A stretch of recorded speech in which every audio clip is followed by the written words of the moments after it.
Halo teman-teman, balik lagi di podcast Taman Sains. Kali ini kita udah kedatangan Mas Ali Fikri Hamdani dari Fakultas Hukum Universitas Brawijaya.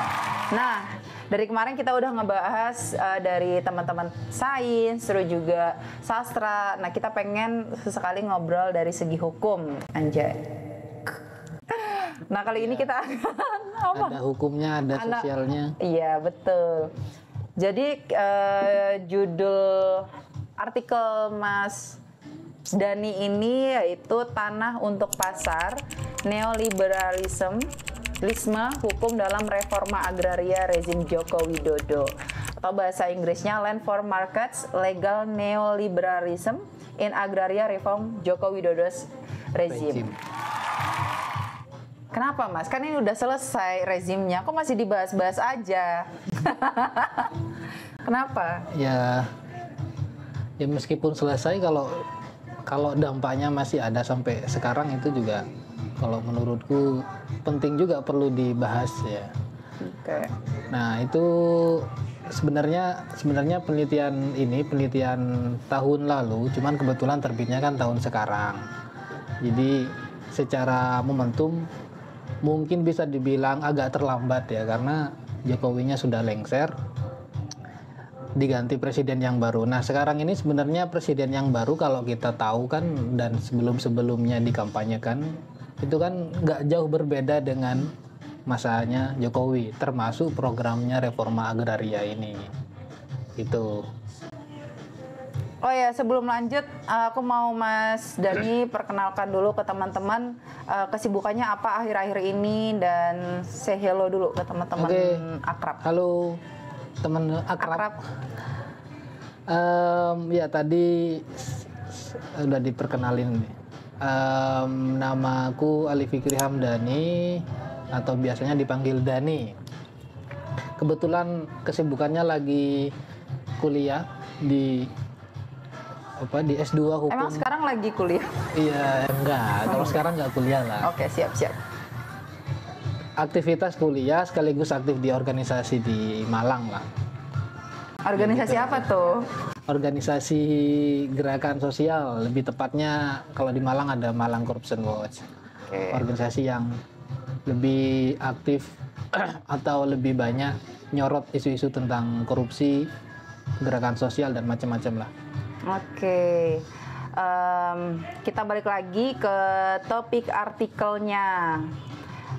Lalu sebenarnya yang mau di-highlight dari reforma agraria, sebelum masuk ke situ, reforma agraria itu apa maksudnya? Ada reformasi di ruang lingkup agraria atau gimana maksudnya? Sebenarnya kalau di hukum ya, apalagi basicku hukum, sebenarnya ini istilah yang tidak asing di kalangan hukum apalagi agraria. Karena ini isu yang bahkan sudah terjadi sejak sebelum tahun-tahun masa Orde Lama lah ya. Itu sudah naik isu tentang reforma agraria. Nah, kalau secara pengertian sebenarnya kita perlu membedakan antara reforma agraria dan land reform. Itu beda sebenarnya. Kalau land reform itu kan perombakan terhadap struktur tanah. Oke. Jadi tanahnya. Pertanahan. Lebih ke pertanahan. Kalau reforma agraria itu lebih luas. Jadi perombakan terhadap ruang-ruang agraria. Kalau agraria itu kan bisa tanah, bisa kalau di undang-undang itu kan ada tanah, laut, air, bahkan udara. Berarti kayak ruang-ruang itu maksudnya kayak ya entah segi hukum, segi kelola, apa ya maksudnya? Lebih ke sumber daya yang material ya, maksudnya yang sesuatu yang kalau hukum itu kan ya bisa dirombak, cuman bukan yang material. Kalau yang material itu maksudnya yang tanah, air, ya kalau aspeknya banyak lah. Intinya yang jelas kalau reforma agraria itu dia mengreformasi atau merombak struktur termasuk kepemilikan, penguasaan, kepemanfaatan. Itu kalau di sektor agraria yang akan dipakai atau diorientasikan untuk kepentingan publik. Sederhananya gitu sebenarnya. Nah, kebetulan yang kutulis di penelitian atau di jurnal ini itu spesifik tentang kondisi pertanahan sebenarnya di reforma agraria di masa rezimnya Jokowi. Dari periode pertama dia sampai ke periode akhirnya, 2 periode, ya sekitar 9 atau 10 tahun lah. Gitu. Jadi yang dibahas tuh apa? Maksudnya tanah untuk pasar gitu. Maksudnya apa? Ya, tanah untuk pasar itu sebenarnya merujuk pada sistem ekonomi dan sistem politik yang terjadi hari ini ya. Oke. Pasar itu kan dalam pengertian umum orang mendengar istilah pasar itu kan sesuatu yang lumrah ya. Sesuatu yang setiap harinya kita sering dengar. Tapi di sini merujuk pada sesuatu yang sifat pasar itu sifat yang efisien, kompetitif, harus profit, produktivitas dan seterusnya. Nah, dalam istilah yang lain sebetulnya yang saya tulis di penelitian ini itu neoliberal. Ini mungkin kalau di hukum mungkin jarang ya istilah neoliberal digunakan, kecuali yang penelitiannya biasanya penelitian yang sosiolegal. Okay. Kalau penelitian normatif atau penelitian doktrinal itu jarang, bahkan tidak mungkin ya. Nah, itu yang pengen kulihat dalam penelitian ini. Jadi tanah yang dipakai untuk sistem pasar ini berkebalikan dengan cita-cita awal reforma agraria itu sendiri yang direncanakan untuk kepentingan umum publik. Jadi orientasinya bukan hanya orientasi profit, kepentingan swasta individu, tapi kepentingan publik. Nah, ini nanti bisa didetailkan lebih dalam. Kalau neoliberalisme itu kan masuk kepada ideologi ya. Maksudnya isme itu apa sih? Kemarin iya kan, maksudnya aliran gitu kayak sudut pandang atau itu bisa jadi ideologi atau bisa jadi sistem ekonomi. Kalau dalam hukum ini neoliberalisme ini kalau di sini sebenarnya gini, neoliberalisme itu kan bukan rumpunnya hukum sebenarnya. Cuman semakin ke sini banyak penelitian yang menyasar neoliberalisme itu juga terjadi di sektor perombakan hukum. Apa sih yang dia mengidentifikasi kalau dia ini neoliberalisme? Itu pertanyaan paling prinsip tuh. Kira-kira kenapa ini disebut sebagai hukum neoliberal? Benar. Sederhananya gini, neoliberalisme itu dia punya prinsip setidaknya ada 3 ya. Pertama ada prinsip soal privatisasi di semua dia menggunakan agraria ini sebagai privat. Oke. Itu kemudian deregulasi, artinya hukum itu dipakai untuk hal yang privat juga. Oke. Dan juga privatisasi, deregulasi, satunya apa ya satunya ya? Kayaknya aku tulis di sini. Jadi intinya sebenarnya dia itu ada 3 dan 3-tiganya ini intinya tidak menguntungkan gitu ya. Maksudnya tidak untuk publik tapi untuk pribadi gitu. Ada 3 ya. Oke. Nanti bisa dipotong lah. Ada 3. Yang secara prinsip ada 3. Pertama ada deregulasi. Deregulasi itu berkaitan dengan hukum yang bisa dipakai untuk kepentingan pribadi. Oke. Nah, yang kedua ada privatisasi. Jadi kepemilikan pribadi di sektor tanah kalau konteksnya di sini. Pemilikan pribadi di sektor tanah. Pertanahan atau pertanian. Nah, yang ketiga itu di liberalisasi. Jadi sistem pasar. Liberalisasi atau sistem mengindividualkan semua hal gitu. Contoh, kalau di sistem pasarnya. Contoh apa ini maksudnya? Yang dari 3 ini kan, kalau yang ini dari tanahnya yang ingin diprivatkan, dari hukumnya yang ingin diprivatkan. Kalau ini dari pasarnya, apa? Ya maksudnya pasarnya ini sistem pasar yang kayak bukan hukumnya yang diprivatkan ya, tapi hukum yang menguntungkan dia, maksudnya benar. Ya. Apa yang ketiga nih? Nah, 3-tiganya ini kalau mau digolongkan ini sistem pasar. Jadi sistem yang ketiga apa tadi? Liberalisasi Di pasar kan? Iya, jadi itu kayak sistem gimana? Perdagangan itu dibuka ke sektor bisa sektor ekonomi dunia. Jadi ini nanti ada kaitannya di bagian inti ya, karena dorongan dari lembaga internasional itu meminta untuk segera membuka tanahnya untuk kepentingan korporasi multinasional atau internasional. Jadi itu yang dimaksud liberalisasi dalam konteks ini. Intinya mengikuti perkembangan yang tidak menguntungkan masyarakat, kayak gitu ya. Mengikuti perkembangan pasar global. Mengikuti perkembangan pasar global. Jadi dia diidentifikasi neoliberalisme hukum itu ada 3. Yang pertama dia hukum yang menguntungkan pribadi orang, privatisasi atau seseorang lah, intinya hal-hal yang private. Terus lahan atau wilayah yang menguntungkan seseorang atau hal private juga. Lalu yang ketiga ini harga gitu ya. Sirkulasi yang liberal, atau artinya sistem perdagangan yang harus mengikuti skala pasar global. Jadi kayak tidak mementingkan ini tuh, kalau aku mikirnya misal contoh misal harga pasar kita harusnya 5.000, tapi kalau skala global 3.000 kayak gitu. Enggak gitu ya? Ya bisa jadi. Ya maksudnya kan kita harus mengikuti harga itu pasar kan. Juga bisa jadi harga-harga. Intinya itu mengikuti skala global yang harus menguntungkan bukan masyarakat kayak gitu. Faktanya gitu. Oke. Nah, lalu dalam penelitian ini Anda bagaimana menelitinya?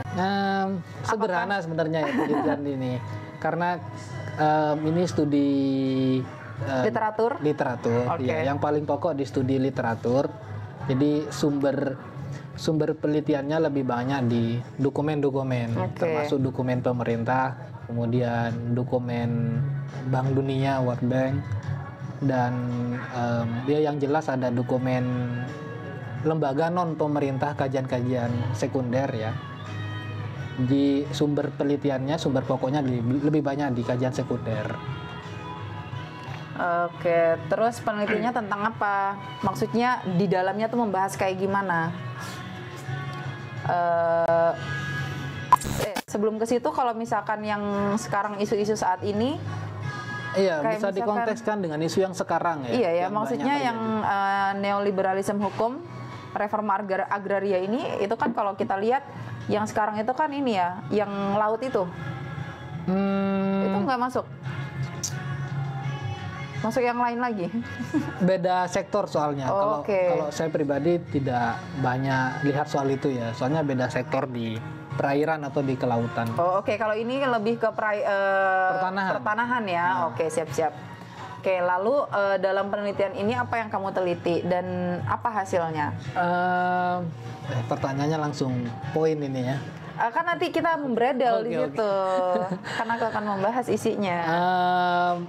Pertama di penelitian ini saya menulisnya pertama-tama ya itu di soal sejarahnya dulu. Sejarah ya singkat tentang sejarah neoliberalisme dan hukum khususnya di agraria di Indonesia. Karena reforma agraria yang jadi pembahasan penting di sini itu setiap rezim berganti itu sebenarnya tidak lepas dari dinamika ya atau gejolak-gejolak. Kita bisa bandingkan dengan masa-masa dulu sebelum di masa awal reforma agraria ini diterbitkan di tahun 60-an ya, 1960. Itu ketika itu kan sistem politiknya sistem yang di bawah Soekarno, sistem politiknya lebih ke populis ya. Artinya lebih banyak dekat dengan kepentingan rakyat gitulah. Nah ini bergeser ke sistem Orde Baru, itu reforma agraria yang di masa Soekarno itu dipakai, itu tidak dipakai, tidak digunakan. Akhirnya diganti gitu? Tidak diganti, nah ini menariknya, undang-undang itu nggak dipakai atau tidak digunakan, tapi undang-undangnya masih berlaku. Terus akhirnya pakai yang mana?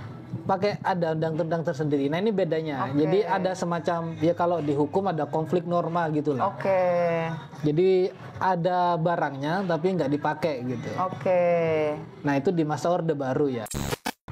Terus intinya dari penjelasan kamu tadi itu apa yang mau kamu teliti? Terus kayak gimana sih sebenarnya? Kenapa harus Jokowi kayak gitu?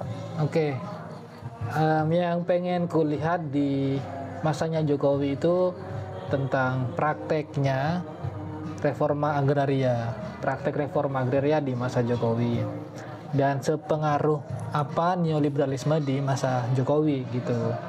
Jadi ya tadi seperti yang ku jelaskan, neoliberalisme yang hidup dan tumbuh sejak masa Orde Baru itu sebenarnya tidak hilang bahkan sampai sekarang ya, sampai masa reformasi.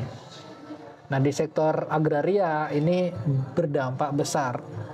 Yang terjadi justru banyak privatisasi, banyak liberalisasi dan deregulasi. Jadi secara prinsip itu terjadi di masanya Jokowi. Nah, kalau kita coba cek capaiannya ya, salah satu indikator untuk mengukur prinsip-prinsip dan praktek yang dilakukan reforma agraria di masanya Jokowi itu kita bisa lihat dari data statistik yang menunjukkan antara target dan capaian nih. Nah, kalau kita lihat masanya Jokowi itu menargetkan 9 juta. Oke, 9 juta setengah-setengah gitu. Nah, benar, 9 juta hektar tanah objek reforma agraria atau TORA. 4,5-nya dikasih untuk redistribusi, 4,5 yang satu dikasih untuk legalisasi atau sertifikasi PTSL. Nah, capaiannya lebih banyak nah ini saya coba lihat cek datanya ya, soalnya angkat. Ada kalau di legalisasi itu 10 juta hektar, sangat besar. Berarti ya. Lebih ya. Jauh, hampir 2 kali lipat. 2 kali lipat lebih, dikit mungkin. Lebih ya, bahkan lebih ya. Lebih dari 4,5 ya. Itu capaian legalisasinya atau sertifikasinya PTSL. Kalau di redistribusinya itu kecil, 1,8, 1.800.000 hektar, sekian juta hektar. Berarti jadi lebih pembagiannya lebih banyak sertifikasi ya. Lebih banyak sertifikasi. Nah, apa dampaknya ketika reforma agraria itu hanya disiasati melalui sertifikasi? Padahal kalau kita cek reforma agraria yang dipakai di masa-masa yang lalu dan amanat dari undang-undang UPA gitu ya, itu kan redistribusi seharusnya yang ditonjolkan, entah redistribusi tanah negara atau redistribusi tanah orang per orang. Nah, redistribusinya di sini kecil nih. Nah, dampaknya ketika hanya legalisasi, sekarang bisa kita cek kondisi ekonomi pertanian di Indonesia ya, yang terjadi, petani lebih sulit mengakses ekonomi. Nah, ketika sertifikasi tanah itu terjadi, itu kemungkinan besar hanya sebatas untuk sistem pasar. Contohnya begini, ketika Anda punya tanah disertifikatkan, tapi Anda nggak punya nih ekonomi, terbatas. Bisa jadi tanahnya dimasukin ke pinjol. Bisa pinjol, bisa sebagai jaminan atau dijual. Transaksi kalau dijual bisa emang? Bisa, kalau sudah disertifikatkan bisa. Nah, di banyak tempat karena itu kebutuhan terjadi. Itu ya, karena kebutuhan. Desakan ekonomi. Iya. Benar, dorongan aku tertekan, mau nggak mau aku harus jual, kayak gitu. Nah, itu banyak terjadi. Bukan berarti reforma agraria itu anti terhadap sertifikasi ya, tidak. Tapi sertifikasi itu bisa dilakukan ketika prasyarat pokoknya. Nah, ini prasyaratnya adalah tentang ketimpangan itu tadi, redistribusi tadi itu bisa dijalankan gitu. Kalau sudah redistribusi ya silahkan disertifikasi. Masalahnya belum ada redistribusi, belum ada bagi-bagi tanah ya nih. Yang belum ada bagi-bagi tanah, tapi sudah banyak yang disertifikatkan. Itu. Nah, itu yang menonjol, artinya privatisasi atas tanah yang menonjol, yang menunjang ke sistem pasar. Jadi tanah lebih mudah untuk dijual dan dibeli, dan lebih mudah untuk diakses investor atau pengusaha-pengusaha besar lah ya. Cara mengaksesnya lewat mana tuh? Mengakses. Maksudnya mereka lebih mudah mengaksesnya karena apa? Lewat pembaruan undang-undang ya? Nah, ini yang saya juga tampilkan di penelitian ini ya. Jadi sejak masa kedua jabatannya, periode kedua jabatannya Jokowi, ada undang-undang Cipta Kerja yang sebelum-sebelumnya sempat ramai ditolak oleh banyak kalangan ya. Nah, salah satu aspek yang ditulis atau yang dibaru, ada pasal baru di sana namanya tentang bank tanah. Ada bank tanah dan ada HPL. Bank Jatim. Bank tanah. Bank tanah. Jatim. Bank Bank Jatim tanah itu, ini kegunaan dia untuk bagi-bagi tanah kepada investor gitu maksudnya. Nah, benar. Itu Nah, aku kira salah. Nah, benar. yang banyak terjadi di situ. Jadi Oke. bank tanah itu difungsikan untuk kemudahan investasi Oke. pengusaha-pengusaha swasta ya. Selain bank tanah juga ada HPL. Singkatan dari tebak apa ya HPL? HPL itu hak penguasaan Lahan. betul. Wah, 100. Itu ada bank tanah dan ada HPL. Nah, HPL itu sama, setidaknya secara prinsip fungsinya sama. Kalau dibandingkan dengan Undang-Undang Pokok Agraria ya, karena penguasaan lahan itu bisa dibandingkan dengan UPA.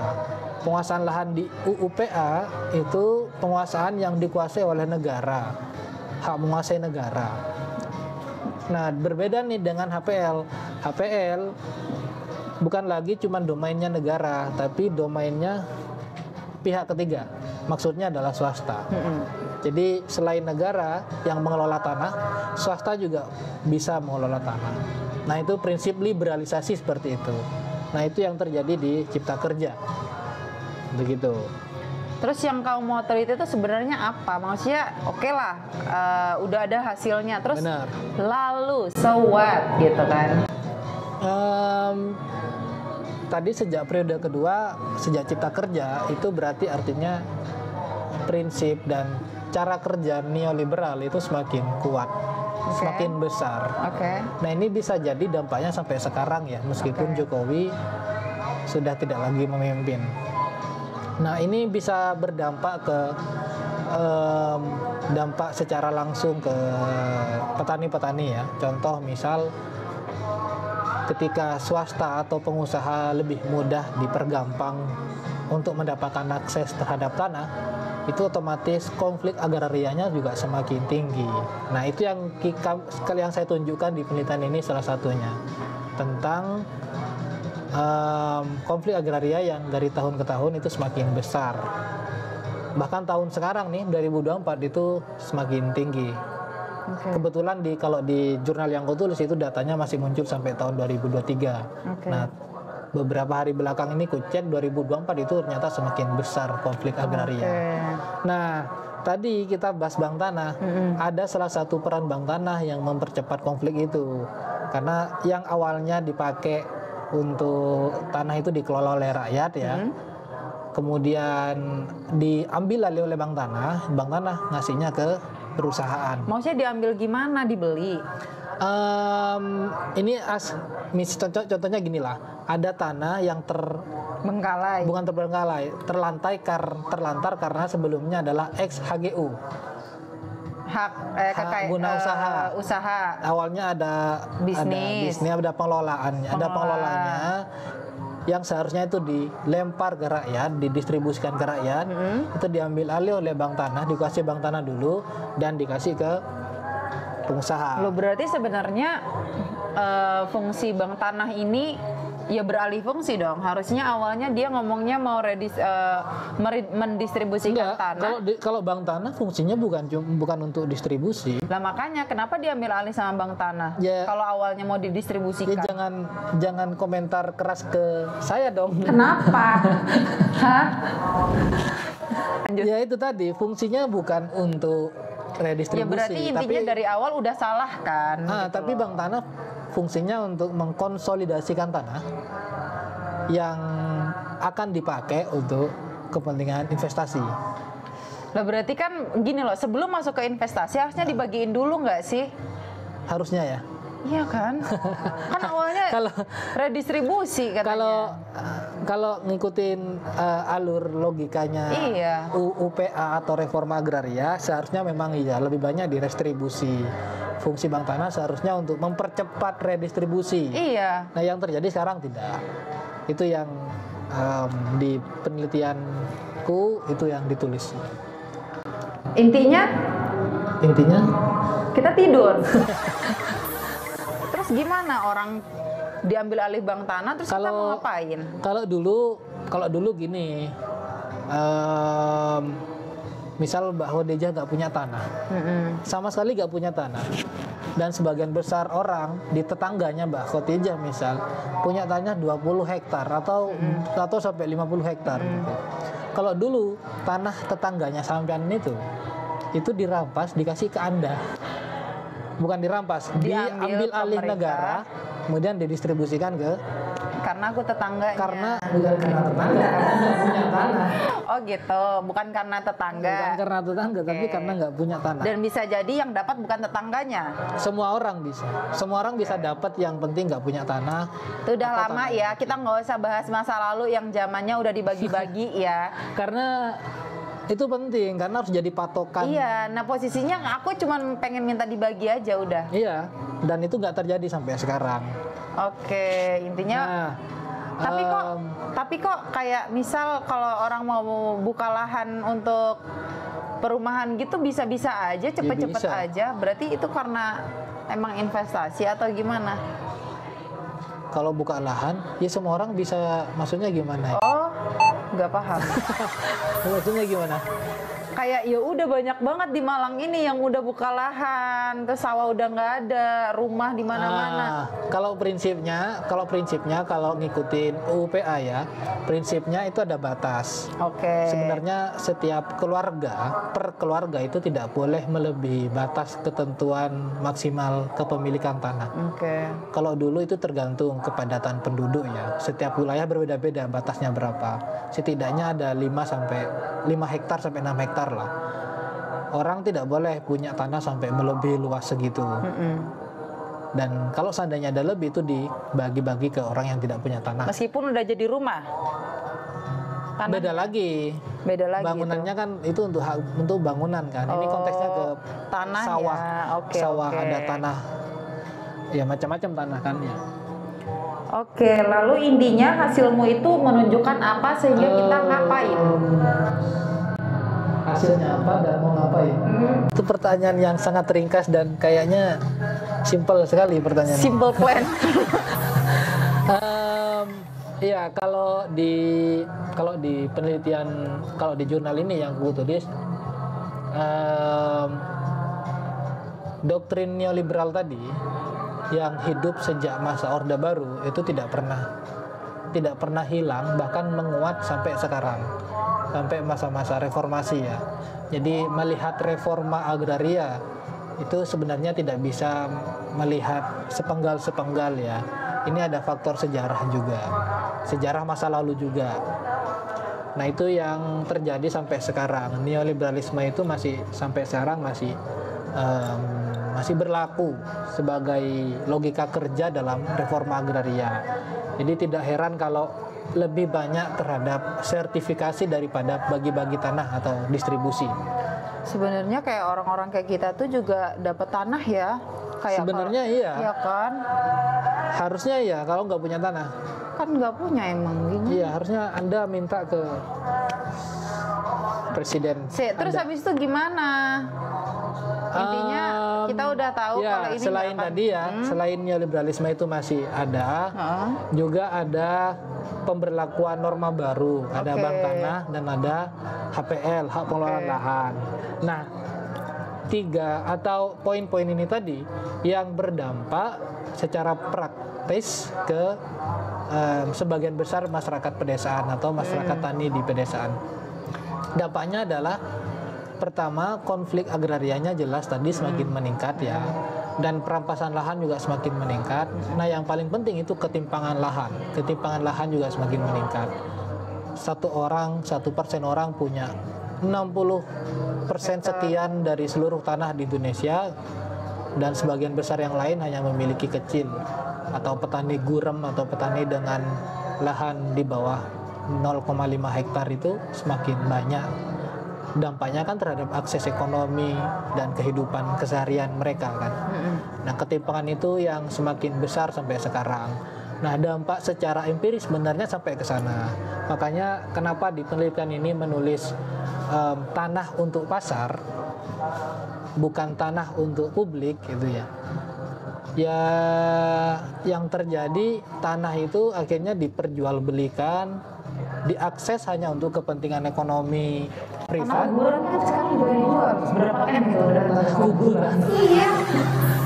Booking tanah kuburan dari sekarang udah masuk nih, liatin. Kamu harus lihat iklannya. Berarti judulnya tanah untuk pasar, bukan tanah untuk kuburan gitu. Tanah untuk kuburan bukan untuk pasar. Enggak kan, kayak tanah itu kan yang tadi kamu bilang intinya bisa lah pemerintah membagi-bagikan gitu kan. Iya, Ya, bisa lah. simpelnya aja lah. Kalau kita katanya Bung Karno dulu nih, serius nih Bung Karno ngomong, jangan ketawa Anda. Kalau katanya Bung Karno, tanah untuk penggarap. Jadi bukan tanah untuk penggarap, bukan bagi mereka yang ongkang-ongkang kaki. Nggak ngapa-ngapain tapi dapat hasil banyak gitu. Ya anggapannya gini lah, kalau kita hidup oke lah, misalnya kita dapat warisan orang tua gitu kan, punya rumah gitu. Ya kalau yang nggak dapat, beli rumah setengah mati, anggapannya tanah lah, tanah dulu aja. Tanah di Malang aja udah berapa juta ya kan, ini masih di Malang, apalagi belum di Jakarta sonoan. Itu oke lah, kita nggak usah mikir sampai jauh ke sana. Oke lah, aku mau hidup tentram damai, nggak usah mikirin pemerintah. Hei, mohon maaf, kamu mati itu kamu beli tanah loh. Iya seriusan, makanya coba deh, kalau kita mati aja kita kenapa harus sampai beli tanah sih? Sampai kita harus sampai minta orang yang terkaya di desa untuk menyumbangkan tanah untuk pemakaman umum gitu. Emang maksudnya gini, emang pemerintah tapi kita tidak sedang ngobrol kuburan ya. Iya, cuman kan itu tanah juga masuknya kan, berarti kan pengelolaan tanah dari pemerintah. Tapi gitu. konteksnya bukan di sana. Ini konteksnya untuk pertanian tanah. Oh ini khusus pertanian aja. Kalau perkuburan kayaknya khusus sampean sendiri kayaknya. Emang kuburan beda ya? Nggak dikelola? Dikelola kuncennya. Berarti sebenarnya ini yang diomongin adalah kayak pertanian gitu. Pertanian, jadi lebih ke sistem pertanian tanah di sektor pertanian. Oh oke. Maaf Tit. Aku kira aku udah emosi tadi menggebu-gebu gitu kan. Iya. Oke. Udah. Apanya yang udah? Ada yang mau disampaikan lagi nggak? Tergantung pertanyaannya. Oke. Berarti ini kan analisisnya adalah bagaimana neoliberalisme hukum ini masih ada dari zaman Orde Baru hingga sekarang gitu kan, yang mana ini tidak menguntungkan banget buat masyarakat dan semakin menjadi-jadi. Gitu sekilas di penelitian ini saya menggambarkan sedikit sejarahnya ya. Sejak kapan neoliberalisme itu muncul dan momentum seperti apa, kenapa neoliberalisme itu muncul. Kalau dulu memang momentumnya muncul ketika ada gejolak politik sejak Orde Lama geser ke Orde Baru. Di paradigma neoliberal atau sistem neoliberal itu mulai muncul dan semakin kuat sejak akhir 90-an gitu. Dulu sebelum reformasi itu kan ada kesepakatan kan, Soeharto membuat kesepakatan dengan Bank Dunia, IMF untuk tetap membuka sistem pasar atau membuka liberal ya, atau membuka pasar liberal. Jadi orang tetap mengakses kehidupan ekonominya berdasarkan individu per individu. Jadi tidak didanggung langsung oleh negara gitu. Jadi dampaknya ke macam-macam sistem kehidupan sebenarnya. Nah, kalau mau ditarik ke paling yang sangat prinsip, nah yang beberapa ada highlight di penelitian ini, sebenarnya neoliberal sendiri itu tidak bisa lepas dari sistem kapitalisme yang ada sampai sekarang gitu, yang berdampak juga ke reforma agraria akhirnya. Jadi corak reforma agraria itu kan kalau mau digambarkan secara sederhana itu kan setidaknya ada 3. Reforma agraria yang sifatnya populis, ini terjadi di masa-masa Orde Lama, Soekarno, atau reforma agraria yang sifatnya sosialis, jadi tanah dikolektifkan, dan ada reforma agraria yang sifatnya kapitalis neoliberal tadi, yang tanah yang sekarang. Nah, yang terjadi yang ketiga ini tadi, yang terakhir sampai sekarang. Jadi dampaknya macam-macam tadi. Oke, jadi intinya teman-teman, Mas Dani itu mencoba untuk membahas kira-kira hukum atau reforma agraria itu udah bener belum sih? Maksudnya masih ada nggak sih atau masih diperjuangkan nggak sih? Nah, karena waktu itu mantan Presiden Joko Widodo juga menjanjikan dalam toranya ya. Benar, Tora. Tora ya, dalam Tora, dalam Tora bagaimana dia harus menepati janji itu. Nah, dan ternyata setelah dianalisis lah kok malah membuka membuka peluang baru untuk investor swasta kayak gitu. Jadi yang paling dirugikan siapa? Ya adalah masyarakat yang tidak punya apa-apa ini. Benar. Yang rendah hati. Betul. Yang begini kerjaannya. Kayak gitu teman-teman. Yang untung yang punya modal yang besar. Yang untung yang punya modal yang besar. Mereka akan terus membuka lahan, akan terus melakukan ya bisnis-bisnis yang mereka pikir akan menguntungkan untuk diri mereka, emang iya gitu kan, tapi tidak memikirkan sekitar. Kayak gitu ya. Oke, mungkin itu aja podcast kita kali ini. Kata-kata terakhir untuk teman-teman di luar sana. Kata-kata terakhir. Closing statement. Closing statement. Iya. Nggak ada kayaknya. Nggak ada ya. Closing statementnya ke Mbak Dijaja Nggak sebagai. mau. Apa yang bisa kamu sampaikan ke teman-teman di luar sana yang mereka ini nggak begitu paham soal hukum dan juga apa yang harus mereka lakukan? Ya baca aja dulu jurnalnya. Dan tetap hidup. Dan tetap hidup. Semangat berusaha. Yang penting baca aja dulu jurnalnya.